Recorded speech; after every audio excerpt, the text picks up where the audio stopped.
Hey everyone, it's me, Lauren, your creative mentor, and welcome to the last episode of July. We made it through another month, 6 months. What a time, huh? And we've been talking a lot about mental health this month and managing our stress and kind of just like thinking about working through the pandemic and all of that stuff and you know general reflecting on all of these things. And so today I kind of want to talk about how systems aren't smart. And I think that a lot of us assume that systems will be smart or that we want them to be smart because I talk a lot about living in real life versus the ideal. So, like, kind of what's the boundary there? Like, how much do we manage this? And I personally believe that that is where a lot of our stress comes from. The fact it's not perfect, it's never going to be perfect, all of that.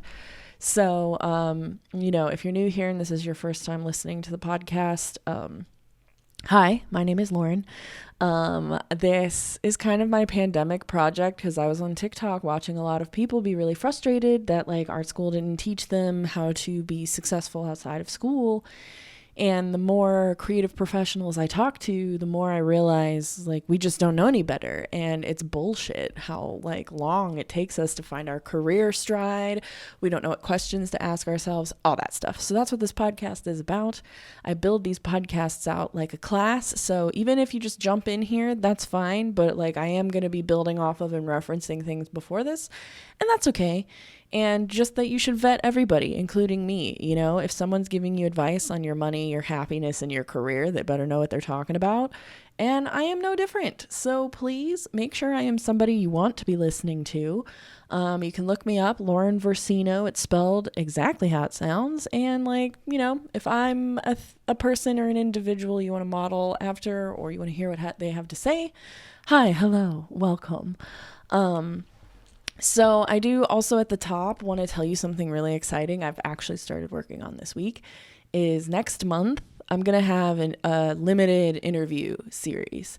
A lot of you on TikTok have been asking me to interview other creatives and get their perspective because I'm just a graphic designer and I try to frame everything through my experience to be translatable and transferable to whatever it is you want to do. But sometimes it's really helpful to listen to other people. So I set out and I cast my net into my network to see who wanted to volunteer their time like I am doing to talk. And I got enough people for a whole month next month. So next month I'm going to talk to a UX designer, an animator, a creative director, copywriter, and this group of women that I've worked with that I literally talk to every day. We work in different companies and talk to each other every day and just kind of like go through the stories and their journeys. And I've already done half of the interviews and I love the like weird consistencies. So I'm really excited for you guys to listen to that. So that's coming up. But 3.5 minutes in, I should probably start talking about how systems aren't smart. So, but kind of the major thing I want to talk about in the sense of systems aren't smart is that you're going to have to be smarter than the systems that you're working within. That goes for finding work, that goes for working within companies, that goes for managing yourself, that goes for taxes, that goes for everything we've talked about. And I want you to keep in mind that while I'm talking about all of these things, I make it sound like you're going to know what's going on tomorrow, and that's just not true. It takes a long time and a lot of different kinds of experiences to reflect back on with hindsight to understand all of this stuff. So I don't want you to be frustrated, but I just want you to like get ready, like brace yourself, because when you start working, whether you're at an in-house team, a studio, you're freelance, whatever, systems are not fucking smart. And I think if you've done any level of adulting, you kind of already know that. Your car insurance sucks. Paying for things sucks. The student loan system sucks. Like, systems suck. They're not smart. Which is really interesting because like humans create these things and we're not perfect, yet we strive to create perfection. And I think that also goes for being creative, but it especially happens within organizations and systems. You're going to work for companies that don't have clear pathways for you to grow. And I want to tell you straight up that some companies are really good at growth paths for creatives. You know, you start as an entry level junior designer, senior designer, director, things like that. Like, there are companies that are so good at that, and that's awesome. And I love that for people. But there are more companies that just have no growth opportunities, or you have to put a lot of work in to get your own growth. And I just want you to be ready for that. And I want you to be patient with yourself. And I want you to create touch points within your own mind and your own career paths to know when you've had enough. I think people stick around at places way longer than they need to. And, you know, you don't know when is a good time to leave. You don't know if that's what you really want. You don't know how to guess, like, well, these are all these things going on in my life and I need to change my life. Is changing my job something I want to do? Or you're just like, I'm not growing enough and I can do better and I know I can do this and I just don't have tools here and I want to find a place with tools. These are what I mean by, like, systems aren't smart. And I think especially with creative departments, if you're working for clients and companies, they just don't know any better. Like I've been saying all month, it's very difficult to quantify what we do. And we're only as good as our system. And that's the God honest truth for everything. You are only as good as the system you're in. Your boss only knows you for your last project. These things are advice that I have taken from my dad. He retired. He was a vice president of logistics for, like, major companies like McDonald's, Redbox, all those big names. So when I get really frustrated, because, you know, I just semi-recently went from, like, beginner to intermediate, like, between the 5 to 8 years of experience in design.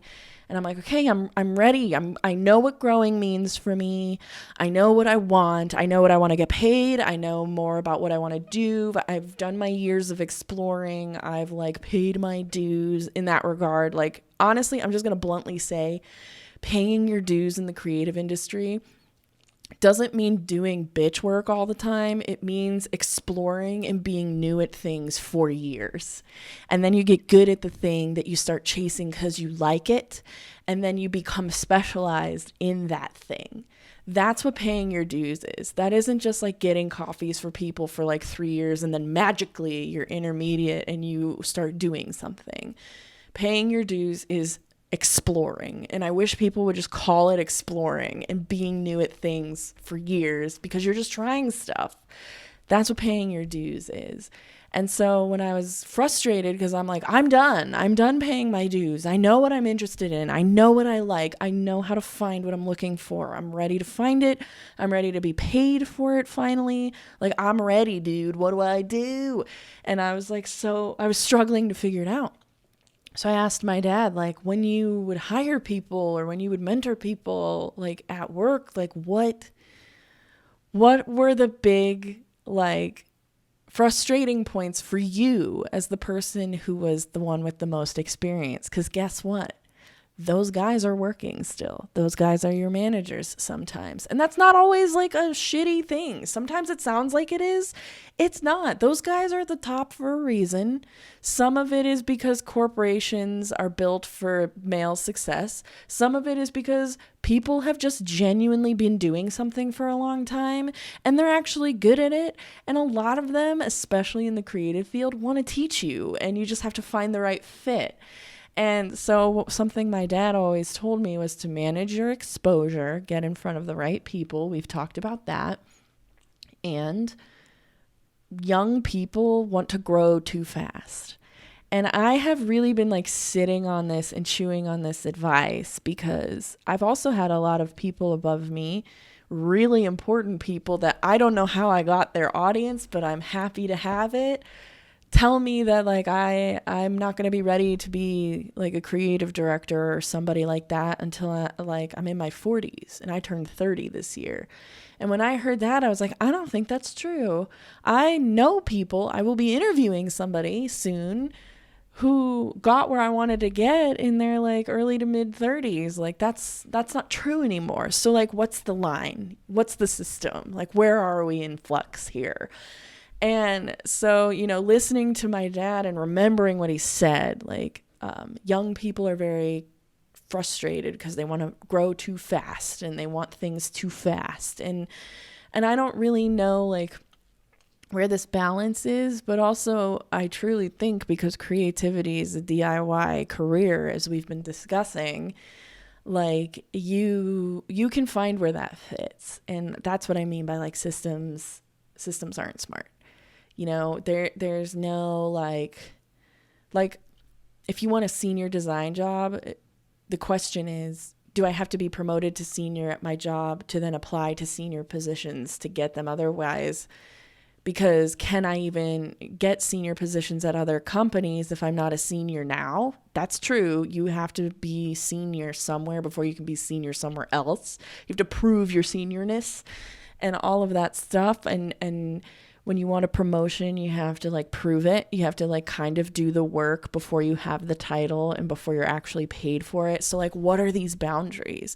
If you want me to be operating at a level I want to operate at, how long do I do that until I'm actually recognized for it?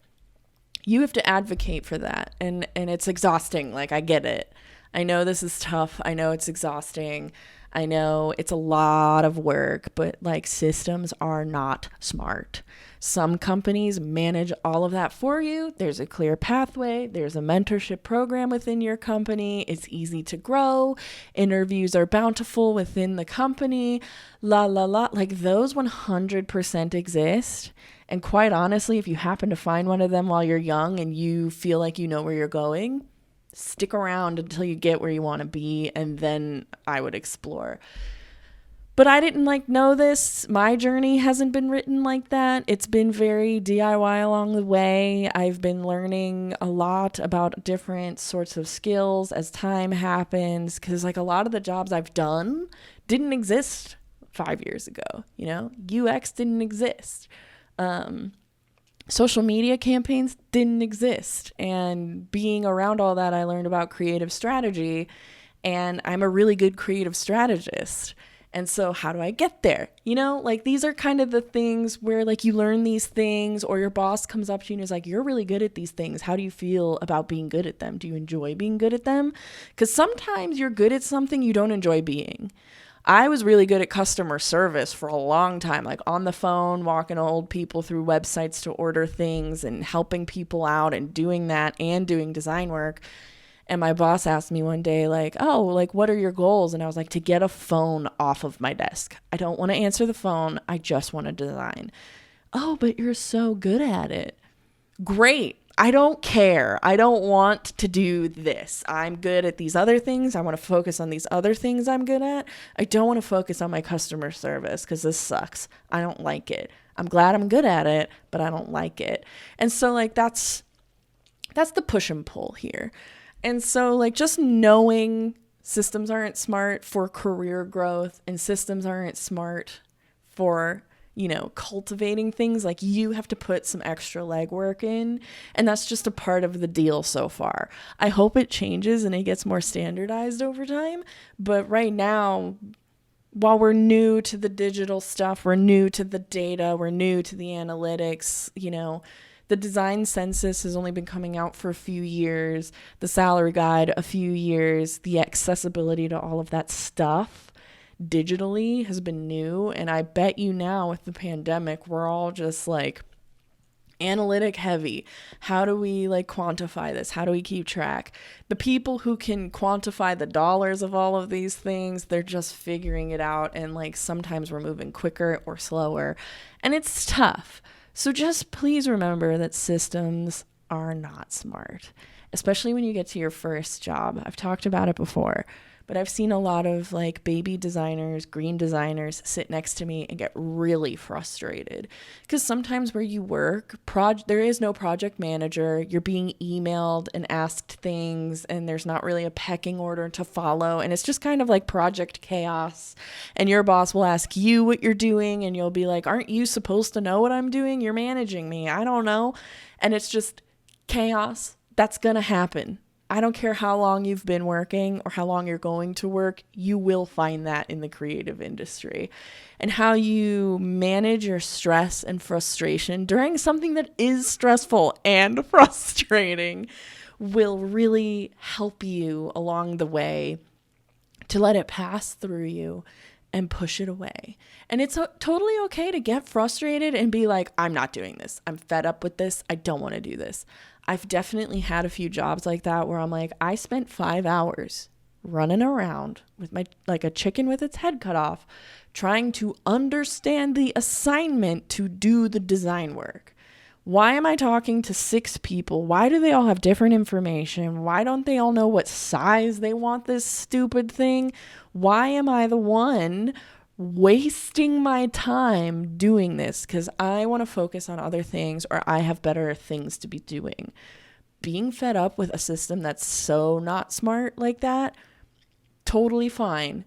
Those kinds of systems exist, but it's okay to leave them behind. Truly, there's a bunch of shit out there to try.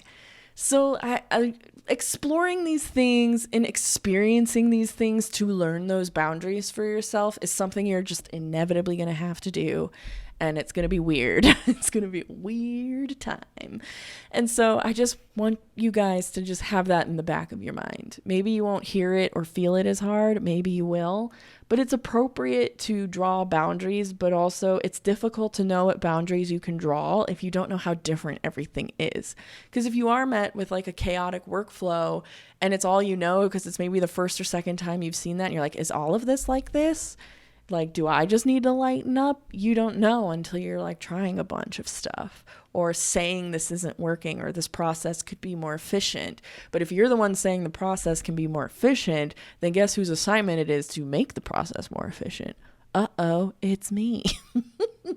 Personally, I like that stuff, but not everybody does, and that's okay. So just be ready. Be ready to just feel out the system, especially if you're starting new jobs, which I'm sure a ton of you are. Just feel it out for a couple of months. No one expects you to be an expert at your job until like 90 days in at least. So feel it out. If it's stressful, ask questions. Don't demand things. Don't freak out. Just go like, hey, is there a reason we do this way? Or this took a long time. Is that like what we're meaning for it to do? Or am I skipping a step? Like, benefit of the doubt questions will help you determine how you want to be where you want to be.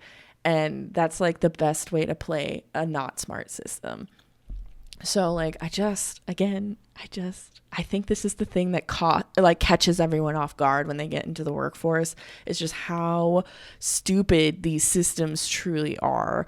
And I think art school or whatever like really makes us believe that we're going to walk through the door of our new job and everything's going to be taken care of, and we're just going to quietly design in our little desk area and do our own thing, and we're going to be perfectly happy and everything's going to make sense and we're going to be able to hit our deadlines. And it's more chaotic than that.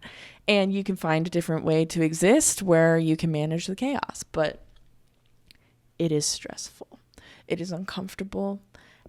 But there are systems out there that you can adapt to, that you'll thrive within, and it just comes with practice, like everything else. And the thing that's kind of wild is having a creative job is practicing being a worker, and like nobody tells you that either.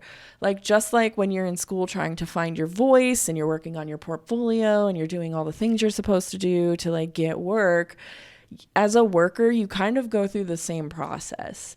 And these not smart systems are your big tests. They're your standardized tests in a sense. And how you manage the stress of a stressful project or a stressful workflow or anything like that is going to help you understand better on if the position you put yourself in is like the right one for you.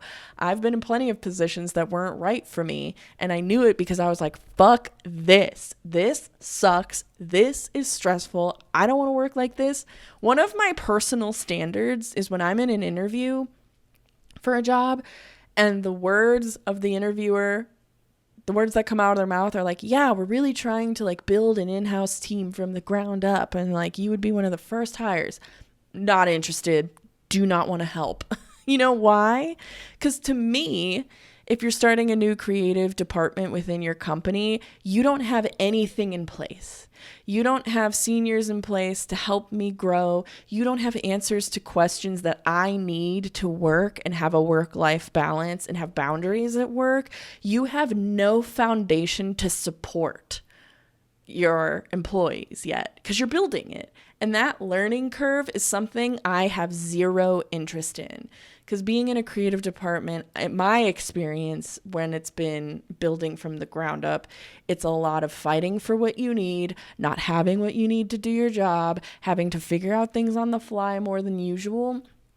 I do not want that. Some people love that because you can just write your future however you want, and I get that. But if you don't have a system at all, I don't know if it's smart or dumb. And so I don't want to stay there to find out, again, I'm almost 30. I don't want to like go through all of that. When I'm younger, I was younger and in that situation. And at 22, I was almost running an entire like screen printing department by myself and setting up all these systems. Again, the process, doing all the stuff, and it was fine because I was young and I was testing stuff out and I was experimenting and seeing what I liked and what I didn't, and I was learning programs, all this stuff. That not smart system or that lack of system, I was just like blooming in to see what I liked. But as an adult, I guess, a grown elder millennial, I don't have that kind of energy. I'm focusing on other things. I've narrowed down what I'm looking at. So this is kind of like what I mean. And so, it's comfortable versus uncomfortable. Some people love being uncomfortable, as weird as that sounds. So that's kind of like the best way. And then like fake titles, that's a whole other thing, a thing to look out for in the creative industry and help manage like what you're doing. You don't want to get caught in a fake title. And I've watched a lot of people have this where someone will just give you a title because they think that's like what your work is. But if you went to a different company, like you don't do what that title does. And the thing that sucks about fake titles is like, sure, you might be 19 and a creative director at a startup or a mom and pop. But if you're 19 and a creative director at an agency or an in-house team, that's a whole other set of stakes you may not have the right experience for. If you're the creative director at a mom and pop shop, it might just be you as the sole designer. Whereas a creative director at like an agency or an in-house shop has to know something about business, has to be able to manage people and have interpersonal skills, and has to be able to manage budgets and things like that. That's where this can get kind of tricky depending on where you find yourself. None of it's necessarily wrong, but like you don't know what you don't know. And I find a lot of people falling into title traps, and it just like is a bummer when you choose to move on and you think you're at one level and you're just not there. And nothing sucks more than running into the system of finding work and them telling you like, no, you're still entry level because you don't have XYZ thing. You're not senior. You have to take a different title than you've been functioning in for a year and a half or whatever. That's like a really like extreme example, but it's like the best one to articulate the fake title thing. And fortunately, I haven't personally experienced that, but I watch people experience it. I have people recommend resumes to me that I read where I'm like, sure, it says creative director 3 times in here, but like you can't even do what I do at a mid-level. Like, and that's nobody's fault. The system was just dumb for you then. And like, watch out. Systems are not smart. And I think we rely a lot on systems to be smart for us. And it just, Someone on TikTok said, like, why do I have to do so much work to just not be scammed? Can't we just not scam people? Like, it's because the system is flawed, because somewhere along the line, someone tried to make it make more sense, and maybe they had no business doing that, but for some reason, everyone listened to them. Or the system doesn't know how to evolve with technology or evolve with the socioeconomics of, like, the younger worker, or, like, everyone defines the value differently. Systems don't necessarily start stupid. They become stupid because they're not, like, evolving with everything all the time. They take a second to catch up. And so that's just something to look out for. And you'll know and catch when a system isn't smart, either on your first day of work or within an interview.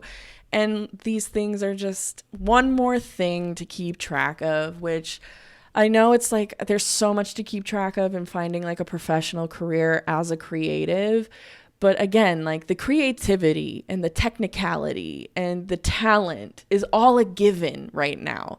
We're all good at these things. We all have these things. We all like know what these things are for ourselves. But when you get to a point where you've decided you want to get paid for those things and paid for those skills, the next level of thinking is, how do I work within an organization and a system to quantify my paycheck every time while I'm designing stuff?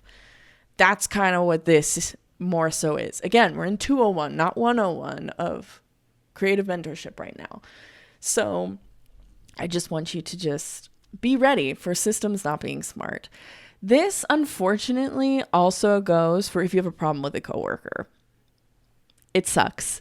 When you have issues with a coworker, or you know someone's doing something shitty, or someone's mouths off to you or whatever, sometimes the system is stupid there too. And it's really frustrating. I think at this point in my career and my age and the people around me, I've had about 3 or 4 people, including myself, have issues that were legal problems and that didn't get resolved in a way that felt like justice was served. And a lot of these things happen to women, unfortunately. And so I just want to tell you, and I'm not telling you this to scare you, I'm just telling you this to brace you for reality. When people say shit that's fucked up, it's usually on you to solve that. And it really sucks. And then everyone moves on like it's not a problem, unless it's really extreme.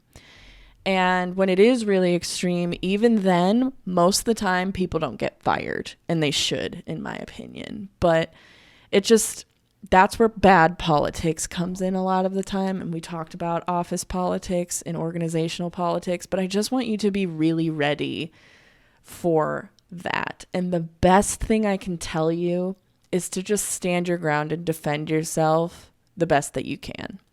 You know, keep a record of everything, no matter if something bad is happening or not.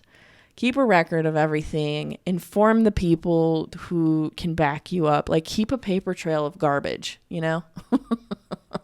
I've had some people say off-color remarks to me that weren't okay. I've had people scream in my face and throw papers at me that were my boss. I have had it.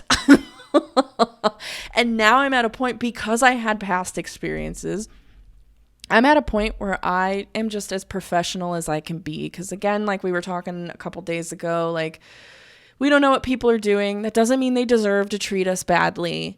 But if it happens and it's extreme, the best you can do is just go, hey, we have to work on this. That's not going to change. You said something fucked up and I didn't like it. Going forward, don't say things like that to me again, or we're going to have a bigger problem. But I value our collaboration at work. Just don't do that and we'll be fine. And most of the time, people don't know what they're doing or saying, or they're just being idiots. It just happens. And I'm not saying it's right, but I'm saying the best thing you can do is like, hey, I value working with you. Whether that's true or not doesn't really matter. I value working with you. We have to work together on these things. You said something that was fucked up. I didn't appreciate it. Here's my line in the sand. If you cross this line again, I'm gonna be trouble for you, essentially, you know? And it's tough. It's really scary to do that. but you can do things like that. And I think the best way to deal with stuff like that is just tell people what your boundaries are. I think more and more every day, especially with like the millennials kind of being in pseudo manager roles right now, it's more appropriate to say things like that in an office than maybe it was before. And like if you watch Mad Men, like quite honestly, like the way that all that works, while it's dramatic and interesting, is like pretty similar office wise on how people talk to each other and deal with each other and the boys clubs that exist. And I say that coming from a woman's perspective, but it's like a real thing and it's tough to navigate. And you're only as good as the people above you who can back you up. And if they're the ones that are trouble, that's even harder. And I don't know how to help you navigate that one successfully because I haven't. So, again, systems aren't smart. Everyone's like, oh, report it to HR, do this, but that's a lot of legwork too. That's a lot of effort on your side too. And I'm not saying don't do it. Absolutely do it. If you have the courage or you don't have a worry necessarily and something fucked up is happening, like you should tell the system that exists about it. Make evidence, paper trails, emails, all this stuff. If you follow me on TikTok, I actually have like an attorney's account who does really basic, like, here's what this is, here are what the rights are for workers, which helps like inform everyone, which is good because when you're informed and you know these things, then you have power to make decisions and you have more courage to exercise your power. And again, like the nature of this podcast, we all don't know what we don't know. And that sucks. And that's like what I'm trying to like open the doors for here. And I just want you to know systems aren't smart. I'm going to say it 100,000 times in this. And if you can manage your stress level, you can check in with yourself. That's like the most important thing you could do. If you can check in with yourself, because like when shitty things happen to me, it like ruins my day. And I check in and I go, okay, why did this ruin my day? What is this rooted in? Is this something I had to go to therapy for before? Is this like, am I blowing it out of proportion? And then you share it with someone you trust at work. Is this as weird as I feel like it is? Yes, it is. And like, okay, what do I do? How do I want to deal with this? Do I want to report it? Do I not want to report it? Why? It's those touch points we talked about before. You just kind of go 1, okay, 2, okay, 3, okay, asking these questions and answering these questions for yourself. And it helps. And so, it's tough. It's difficult for me to advise you on like HR problems and like what problems are HR worthy and how HR works. It's actually probably the least I know about. I just have my own personal experience. I've worked for a lot of companies that didn't have HR at all. It was just my manager who had to back me up or deal with it. And guess what? They didn't. And then I've worked for companies that have HR and they like watched like something happen and didn't intervene as it was happening. But I had enough. I had no stakes. I was just like, this is fucked up, blah, blah, blah. And it was like a big nightmare. But I also had like bosses who backed me up. They were like, it doesn't matter what actually happened in that room. What matters is you are uncomfortable. I care that you are uncomfortable and we're going to figure this out. And then I've had like situations where like I just didn't want to involve myself unless there was like a case and it's just a shitty comment and it sucks and I wanted to just keep it on record somewhere, but I don't expect anything to happen. These are how all of these things work, Systems are not smart. They really try. God honest truth, they try. But it's not perfect. So I just want to tell you, like, be ready for imperfection in ways you'll never expect. And it just goes to what can you change and what can't you? What do you have a say in? What don't you? And the best thing you can do is find your grounding touch points for yourself, which takes time and experience to find. But I want you to know we all go through it. Every creative who you think is successful, every worker who seems to have it all figured out, they have just gone through it a lot. And it sucks, but honestly, if you can have shitty experiences young in your career, you are so good for the future. And it sucks. And there is like some kind of like mismanagement PTSD we do have, and we will be exploring that next month, because I think validating experiences that are shitty are important, to just bring everyone together to be like, this sucks, but it's not just happening to you. You are not alone. And I think that's like the biggest thing creatives struggle with. We kind of feel like all of our feelings are just happening to us, but it's not true. And I'll sit here and tell you, and if you have things going on or things you don't know what to do, or you don't have anyone you can confide in for something weird happening at work, feel free to just email me or ask me or talk to me, because I've probably been there or been in the proximity of it. And while I'm not an attorney or an HR representative or anything like that, sometimes it's so shocking you don't even know where to start. Whether it's a bad system at work and you don't know what to do about it, and you don't know how you feel about it or how you want to grow, or someone's being like a garbage person to you, all of it's weird. Systems aren't smart because they can't evolve with the emotions and the times of the people that work within them. You know, it just takes who's in power. How much work do they want to do? To change a system at work is so much work. And it's something that I think a lot of people evaluate. Like, okay, I'm paid XYZ salary. I'm paid $55,000 a year.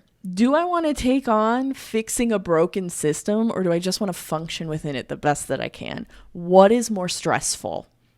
That is the key piece of information, and that is how systems become stupid, because it's a ton of work to maintain a system, to change a system, all that stuff. And there are absolutely people out there who are in leadership roles that are trying to change the systems, to update them. And honestly, they're the real unsung heroes of this whole workforce to do that. But you're only as powerful as you're vested to be. And so I think talking about imperfect systems is worthwhile at work, whether it's amongst yourselves or not. And asking questions on why the system is the way that it is super valuable, because maybe it'll clue in your managers, because managers don't know something is wrong unless people are telling them. And I think that's something that's really overlooked and people are scared to do, which I totally get. It's really scary to be like, this sucks. What are you going to do? Like, you know, or like, this sucks and I don't know a solution, and I shouldn't say something sucks without a solution. But that's why you ask questions. Why is this like this? I don't have a solution. I'm asking you. Why do we think that this is working this way when I think it might be better to work this way? Like, is there something I'm missing? These things are like quintessential to navigating all of that. So systems aren't smart. And it's okay if you're in a stupid system and you're just like, I so don't want to deal with this and I don't want to fix it. You can go find a different one. That's kind of the big bet when you start job hopping. Is the next system I go work in going to be better or worse? Is the people managing the system going to be better or worse? It's kind of tricky to tell and until you're in it. And it's a big like freezing point. Like, people freeze. They don't move from their jobs because they worry about that. And I think it's worthwhile to just explore. If you have the time and the ability to explore, quit jobs and start doing other things. Get a creative agent so that you can just hop contracts and learn. What do you like? What kind of worker do you like to be? What environment of work do you enjoy being in? That, for me personally, is the golden question. Because I'm okay making a little bit less money and being creative if my environment and the people I work with are fascinating, interesting, they listen to me, I'm engaged. Like, these are how we start like push and pulling our value. I've been talking a lot about like being paid what you're worth, growing your like thoughts and ideas, finding what you're good at. And as you start to find those things, how much value on each thing changes. Am I okay not being as creative if I'm paid more, but the systems are okay? Maybe the answer is yes for you. Is it worthwhile to be paid a little bit less, but do something really engaging every day with people I enjoy and a company culture I really like working within? That might be way more valuable to you. Right now, that's my current values.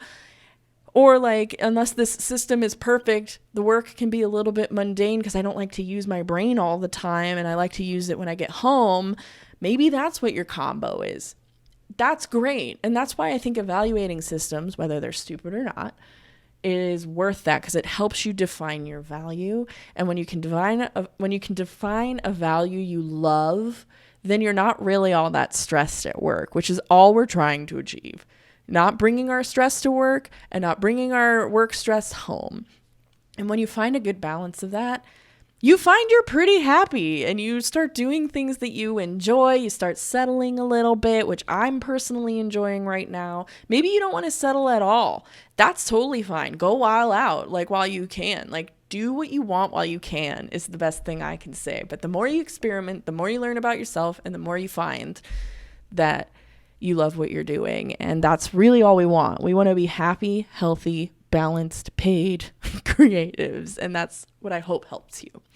So I hope that was insightful, and I hope you can take something from that or validate something you're going through.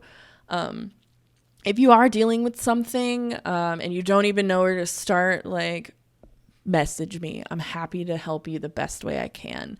And the best place to message me, honestly, is on my Patreon. And my Patreon is free. Like, all of these podcasts, all of my videos, all of the links to all of the resources I talk about are on that Patreon. It's the Creative Mentor Podcast Patreon. And I do have 2 premium tiers. One is to get next week's podcast early, so you can hear the first interview now if you're like listening to this on like the normal like post date. I have workbooks that I put out every month. So they kind of take every podcast of that month and make it into a couple pages of an interactive workbook. I put the right questions in there. You can fill out the answers. I have checklists for things. I have links to resources. They're all there. You can download them and keep them forever. They're just for you. They come out on the last day of the month. So this month I'm going to have like kind of some general art school, like things to consider. I'm going to have pandemic trauma, like meandering wanderings. I'm going to have dealing with personal stress at work, and then the stuff we've talked about here. It'll just be like a recap. It'll ask you questions. It'll like, reassert like, hey, like you got this. This is normal. This is okay. All that stuff. So, check that out if that interests you. Otherwise, find me on TikTok, little 1-minute tips everywhere. I also accumulate a lot of accounts on there that like help me too. Like I've learned a lot from, or like I'll find other accounts that might help with like freelance work more so, or, you know, animation, like project managers. And like I get a lot of questions from you guys. And so when I come across profiles that answer some of those questions, I will duet them and label them for you. So it's not just me being like tips, stuff, tricks. It's other accounts that can help expand on advice that I don't have the experience to. So check out the TikTok. It's the Creative Mentor. You also probably already know that if you're here. That's where most of you come from. And I fucking love TikTok. I'm on it all the time. Comment. I'm in my comments all day, all the time. I love it. Even if I'm not posting every day, I'm on there every day. So hit me up. Love to talk to all of you. I fucking love it so much. And with that, that's the end of July. And we're going to go into August now, month 7. And I'm so excited. I'm so excited for you guys to listen to these interviews I've been doing all weekend with everybody. They've been like really enriching. And even though these are people in my network that I know, like I'm already like learning so much from them. I'm so excited. There's great sound bites in them. There's great advice. They also all are giving me like links and resources to share with you. I'm so excited for you guys to listen to this. Like, I can't wait. Like, I'm ending this episode. I'm going to go edit all that stuff right now for you. So I will catch you next week. So excited.